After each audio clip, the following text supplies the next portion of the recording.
So my aunt is due to travel on Friday, and somebody asked her to bring this slippers, put it together, this ugly looking slippers. It's good to be a Christian child. So she prayed and said, why would slippers be heavy and ugly like this? Only for her to check it though. She's supposed to go back to Dublin on Friday, and look at this. Hidden passports inside slippers. Wickedness. Red passports and blue passports. We've not opened this one, no, but it looks like, oh my god, passports are also inside this. You guys, when you're taking stuff for people, please beware.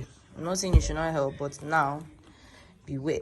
Scatter it if possible. Just look at this. They will put her enemy in trouble. It's an enemy they'll put in trouble. Can you imagine how many? Two? Unbelievable. Guys, please be careful.